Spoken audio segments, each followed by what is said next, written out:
Keep it simple and just mow. As you look at the grass behind me, you can see it is starting to go dormant.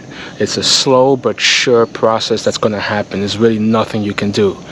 But I swear, maybe less than a week ago, my lawn was the greenest lawn on the block. And let me show you from an overhead view.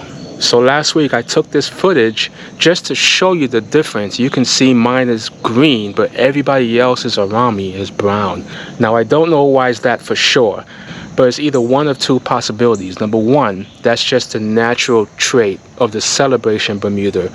As you know, I had Celebration Bermuda put in last year, and it's been roughly about a year since the turf went down.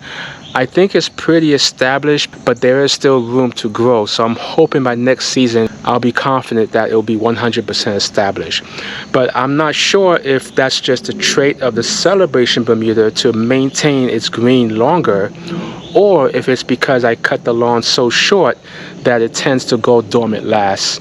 But in any case, Celebration Bermuda, if you're thinking about making the jump to this type of turf grass, I highly recommend it. It gives off a nice dark greenish bluish appearance, and I don't know for sure yet, but it appears to hold on to its green longer going to the fall. I had 3 hard freezes and the lawn was still green, at least in most spots.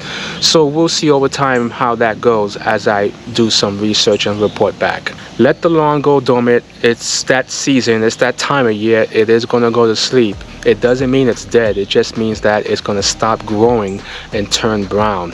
Anything green is going to turn brown.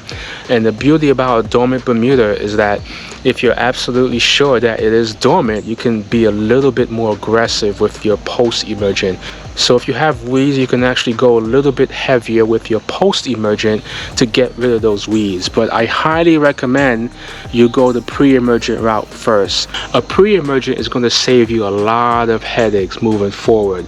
So you definitely want to get your pre-emergent down. If you haven't done it yet, it's not too late. You can still do it. Just go ahead and do it. Lesco 007, Sunnyland 007, Podiamine, dithiophyre. You can choose whatever type of pre-emergent as long as it's labeled for your turf grass and just put it down. It's going to take care of the majority of your weeds, and this way come spring you'll have less competition as the grass starts to wake up out of dormancy.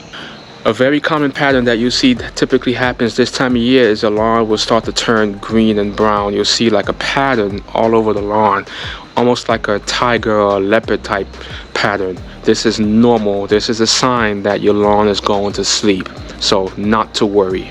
Another common thing you see most times of the year, but more specifically this time of year, I tend to see a lot of worm castings. This is normal. This is like Mother Nature's natural aerator. So you don't want to do too much to it. Just let it be. Let the worms do the work for you. This is like a natural aeration process for your lawn. So this is healthy. This is good. So don't worry about it too much, especially this time of year as the lawn is going dormant. So just leave it alone. Besides the post-emergent and applying the pre-emergent, there isn't anything else I'm going to do to the lawn. If you need to apply any type of bug preventative, you can go ahead and do that. If you notice you're having any type of fungal issues, you can go ahead and treat it, but other than that, you do not want to put down any type of fertilizer. This is not the time to put down anything to push growth because your lawn is going to sleep and you just want to let it go. This is the time to enjoy the winter and enjoy the break from the lawn.